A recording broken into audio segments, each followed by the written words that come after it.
தாயம்மா, நானும் என் குழந்தையும் எங்க இருந்தாலும் நல்லாதான் இருப்போம். எங்களை பத்தி கவலைப்பட வேண்டாம், எங்களை தேட வேண்டான்னு மட்டும் என் அத்தை கிட்ட சொல்லிடுங்க. அபிராமி, அபிராமி வேண்டாம்மா. அபிராமி சொன்னா கேளுமா. அம்மாடி வேண்டாம்மா. அபிராமி, அம்மாடி வேண்டாம் தாயி. விடுங்க தாயம்மா. அபிராமி சொன்னா கேளுமா, அவசரப்படாதம்மா.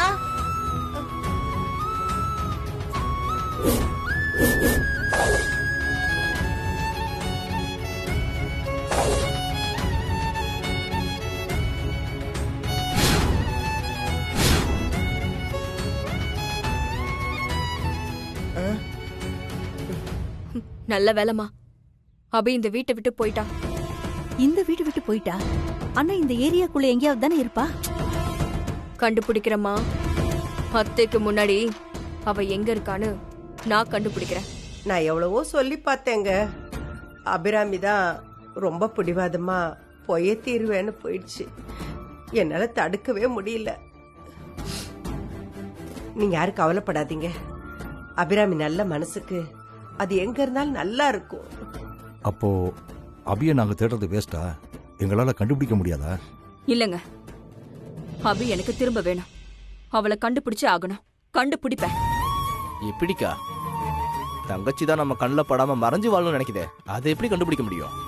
அபியை தேடி நாம போனாதானே அபி மறைஞ்சு வாழுவா. இனி அபியை தேடி நாம போறதில்ல, அபி நம்மள தேடி வருவா. நான் வர வைப்பேன்.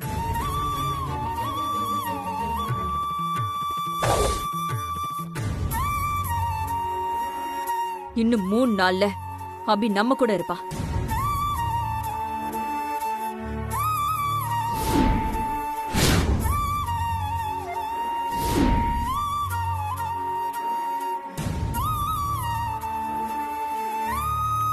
மா சரி வரோம்மா. வரம் பாட்டி. மா வாமா போலாம். வா.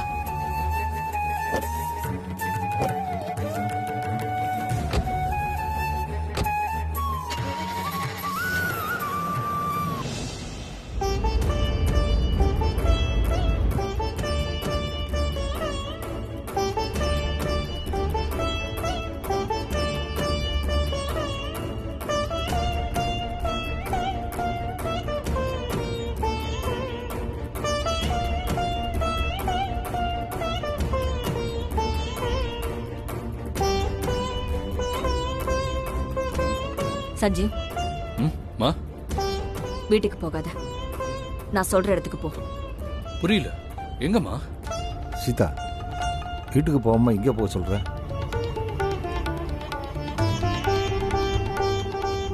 அங்காளம்மன் கோயிலுக்கு போ. அக்கா, திடீர்னு கோயிலுக்கு எதுக்கா போறோம்? கோயிலுக்கு போனதுக்கு அப்புறம் சொல்றேன்.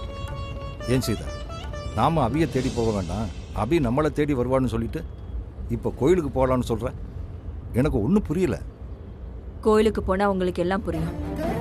கோயிலுக்கு போற வரைக்கும் கொஞ்சம் பொறுமையா இருங்க. நான் சொன்னதுதான் நடக்கும். அபி நம்மள தேடி தானா வருவா.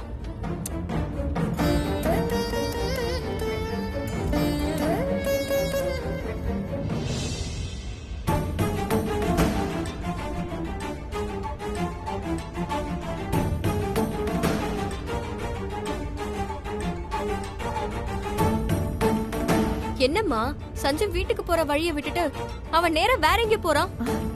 தெரியலையேடி, நாமளும் அவனையும் ஃபாலோ பண்ணலாம்.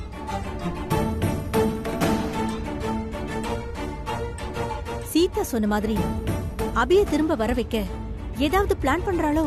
அந்த அபிய திரும்பி வர வைக்க அவங்க என்ன வேணாலும் பிளான் பண்ணட்டும். எது எப்படி இருந்தாலும் கடைசியில நாம தான் ஜெயிக்க போறோம். எப்படி சொல்ற? அம்மா, நாம செந்தில் வீட்டுக்கு போறதுக்கு முன்னாடி அபி செந்தில் வீட்டை விட்டு போயிட்டா. அபி செந்தில் வீட்டை விட்டு போனதுல அபி மேல நம்ம வீட்டுல இருக்கிற எல்லாருக்குமே கொஞ்சம் வருத்தம் இருக்கு. அபி மேல நம்ம வீட்டு ஆளுங்களுக்கு இருக்கிற வருத்தத்தை நாம ஒரு நல்ல சான்ஸா யூஸ் பண்ணிப்போம்.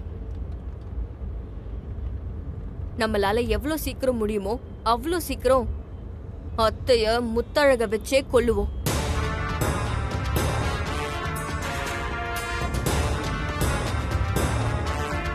அப்படி அத்தையை நாம கொன்னுட்டோன்னு வை, அத்தை சாக அபி போன மன உளைச்சல் தான் காரணம்னு நம்ம வீட்டு ஆளுங்களை ஈஸியா நம்ப வச்சிடலாம். அதுக்கப்புறம் நம்ம வீட்டு ஆளுங்களுக்கு அபி மேல இருக்கிற வருத்தம் கோவமா மாறும். அந்த கோவம் ஒண்ணு போதும் அந்த அபி வாழ்க்கைய நம்ம காலி பண்றதுக்கு.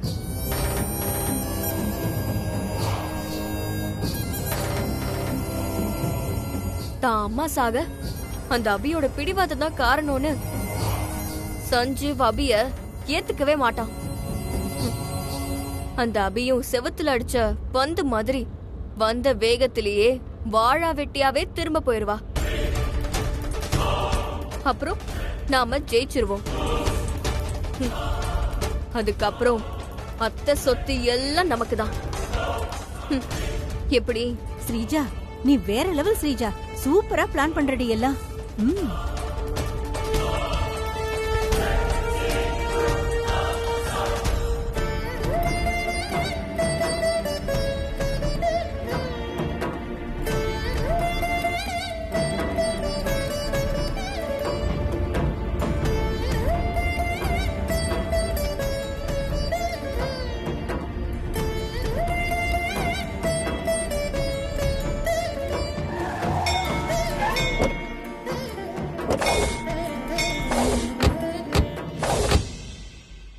என்ன சீதா?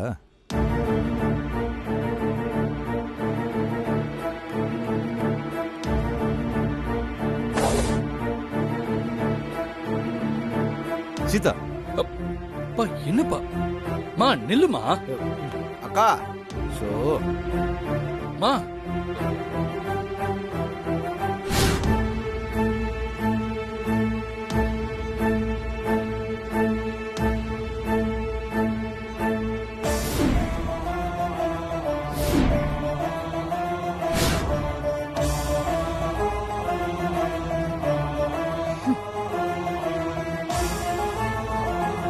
தாயே, இப்ப நான் எடுத்திருக்கிற முடிவை கண்டிப்பா அபியை என்கிட்ட வர வைக்கணும்னு நான் நம்புறேன்.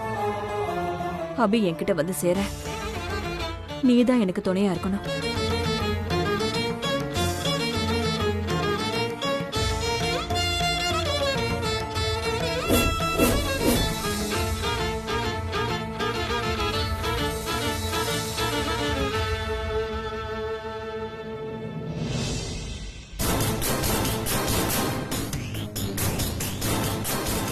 ஸ்ரீஜா, எதுக்கு சீதா குடும்பத்தையே கூட்டிட்டு கோவிலுக்கு வந்திருக்கா?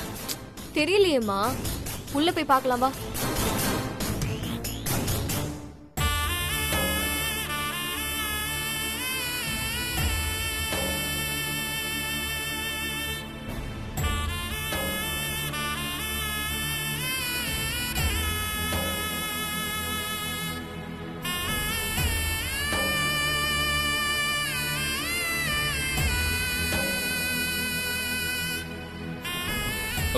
மா சீதா, நீ என்னதான் பண்ண போற? நான் ஒரு முடிவு எடுத்திருக்கேங்க. நான் எடுத்திருக்கிற முடிவு அபி எங்க இருந்தாலும் அவளை என்கிட்ட கண்டிப்பா வர வைக்கும். அப்படி என்ன முடிவு எடுத்திருக்க?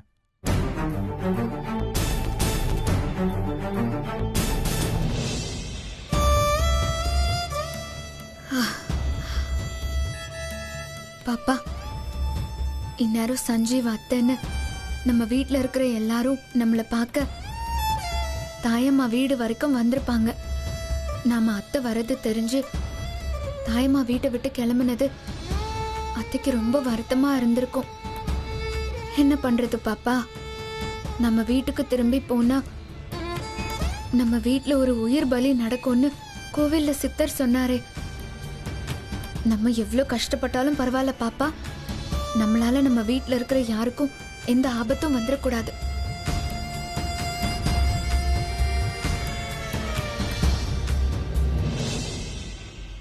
அபி வர வரைக்கும் நான் சாப்பிட போறதில்ல.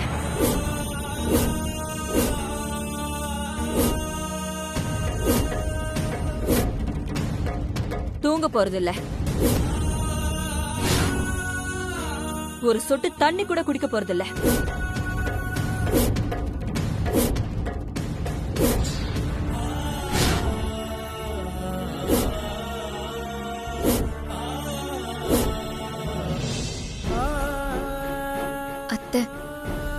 சித்தர் என்கிட்ட உனக்கு இப்போ அக்ஞாத வாசம் நடக்குது, நீ இப்போ உன் வீட்டை பிரிஞ்சு மட்டும் இல்ல மறைஞ்சு வாழ்றதுதான் சரின்னு சொன்னாரு.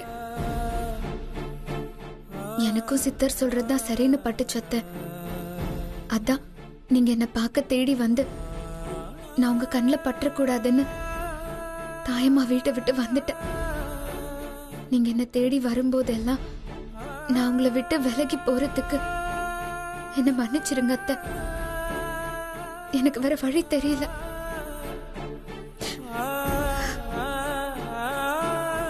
பாப்பா, நமக்கு இந்த அக்ஞாத வாசம் முடியற வரைக்கும் நம்ம வீட்டு ஆளுங்க யார் கண்ணிலையும் பற்றக்கூடாது. நம்ம குடும்பத்து நல்லதுக்காக இப்போதைக்கு நம்ம மறைஞ்சுதான் வாழ்ந்தாகணும்.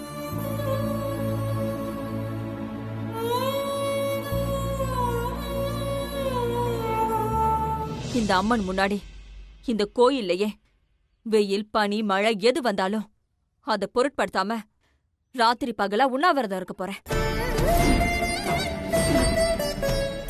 மா, உனக்கு உடம்பு வேற சரியில்லை. இந்த நேரத்துல உண்ணாவிரதம்லாம் வேண்டாமா. அபி எப்படியாவது தேடி கண்டுபிடிச்சிடலாம். சஞ்சீவ், நாம தேடி கண்டுபிடிக்க அபி ஒண்ணு காணாம போகல. ஏதோ ஒரு காரணத்துக்காக அவ நம்மளை விட்டு விலகி இருக்கா. நாம எவ்வளவுதான் கஷ்டப்பட்டு அபியை தேடி அவகிட்ட போனாலும் அவ தன்னை மறைச்சுக்கிட்டு நம்மளை விட்டு விலகிதான் போயிட்டு இருப்பா. தன்னை மறைச்சுக்கிட்டு வாழ நினைக்கிற அபியை தேடி கண்டுபிடிக்கிறதோ இல்ல அபியை நம்ம வீட்டுக்கு திரும்ப கூட்டிட்டு வரதோ சாதாரணமான விஷயம் இல்ல. அது மட்டும் இல்லாம டாக்டர் சொன்னதெல்லாம் உங்களுக்கு தெரியும். அபி வெளியில இருக்கிற ஒவ்வொரு நிமிஷமும் அவளுக்கும் அவ வயித்துல வளர குழந்தைக்கும் தான் ஆபத்து. அபி எவ்வளவு சீக்கிரம் நம்ம வீட்டுக்கு திரும்ப வராலோ அந்த அளவுக்கு அபிக்கும் அவ வயித்துல வளர குழந்தைக்கும் நல்லது.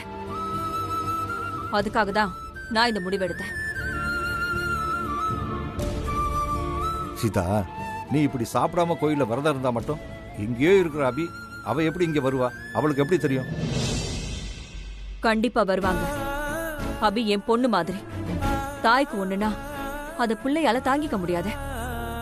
நான் அபிக்காக இப்படி சாப்பிடாம கோயில்ல விரதம் இருக்கிற விஷயம் அவளுக்கு தெரிஞ்சா போதும், அடுத்த நிமிஷம் தான் வைராக்கியத்தை எல்லாம் விட்டுட்டு எங்க இருந்தாலும் என்னை தேடி இந்த கோயிலுக்கு ஓடி வந்துருவா.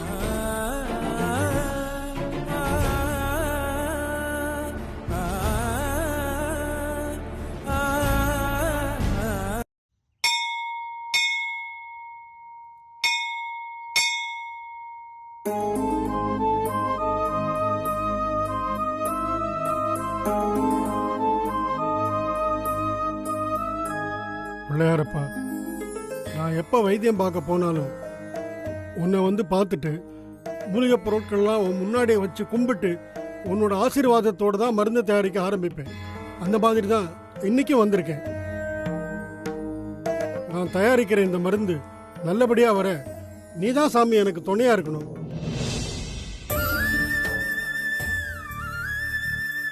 பாப்பா, நதி போற மாதிரி எங்க போறதுன்னே தெரியாம கால் போற போக்குல போயிட்டு இருக்கோம். இனி நாம எங்க போய் என்ன பண்ண போறோம்?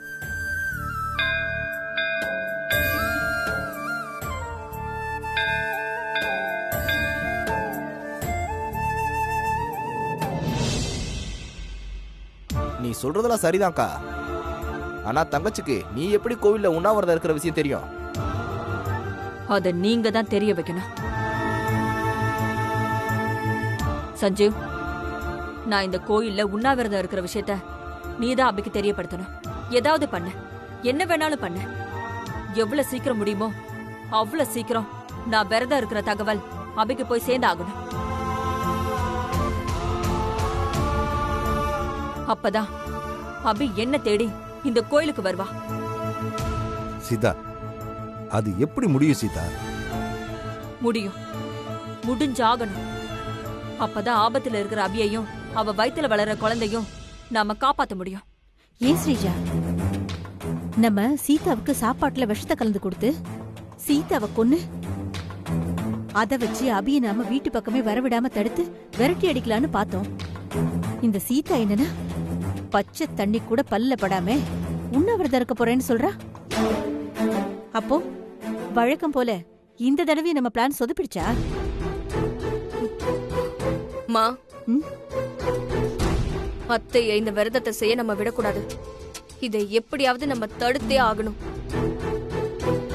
அதான் சீதா உண்ணாவிரதம் இருந்தே ஆவேன்னு பிடிவாதமா இருக்காளே, அவளை எப்படி தடுக்கிறது நம்ம?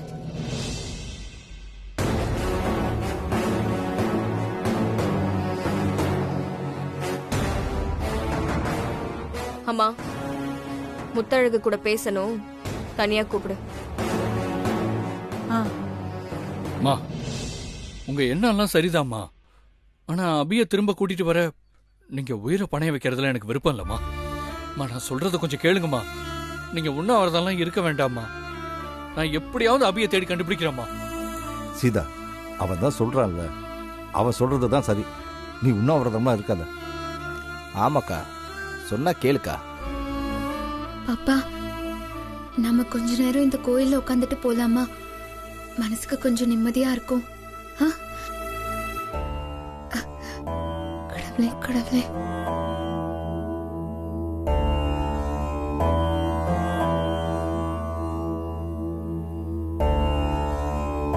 இந்த முறை புதுசா நான் ஒரு சித்த மருந்து தயார் பண்ணியிருக்கேன். இந்த மருந்து நல்லபடியா வேலை செஞ்சு பல பேரோட நோயை குணப்படுத்தணும். அதுக்கு நீதான்ப்பா துணையா இருக்கணும்.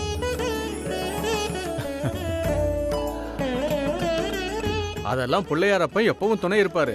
வைத்தியர, நீங்க ஒண்ணும் கவலைப்படாதீங்க, தொட்டு கும்பிட்டுக்குங்க. தீர்காயுஷ்மான் பவா மனோரஞ்சிதா பல சித்திரஸ்து. இருங்க, பைய எடுத்துட்டு வரேன். முத்தழகு, என்ன? இங்க வா சொல்றேன். எதுக்கு? வா இங்கே சொல்றேன்.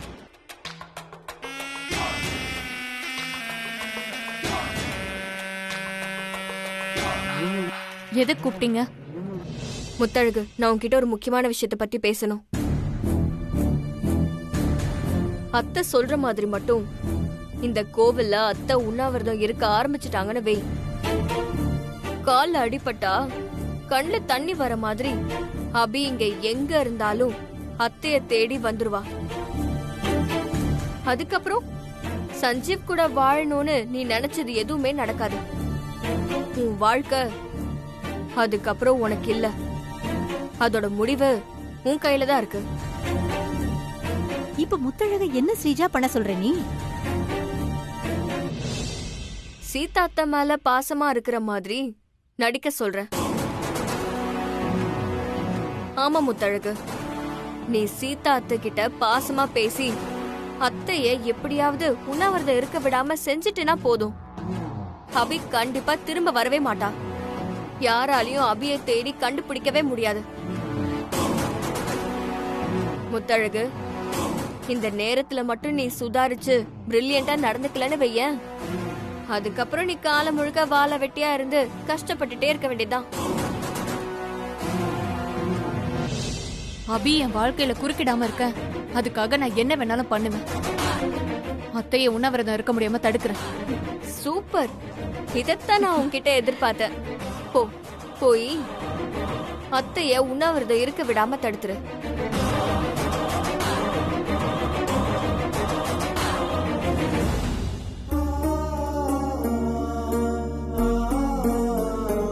பாப்பா, கொஞ்ச நேரம் இங்கே உட்காரலாம்.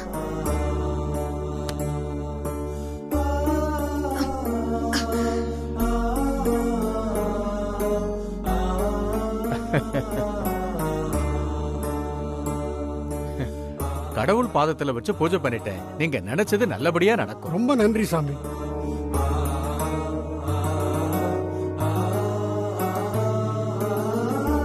சாமி, வைத்தியத்துக்கு கொஞ்சம் நாட்டு மருந்தெல்லாம் வாங்க வேண்டியிருக்கு. அப்ப நான் கிளம்புறேன். சரி வைத்தியரே, வரேன் சாமி. வாங்க. செந்தில் என் தம்பி மாதிரியும் தாயம்மா என் அம்மா மாதிரியும் இருந்தாங்க. அவங்க 2 பேரும் பிரிஞ்சு வந்ததுதான் பாப்பா எனக்கு ரொம்ப கஷ்டமா இருக்கு.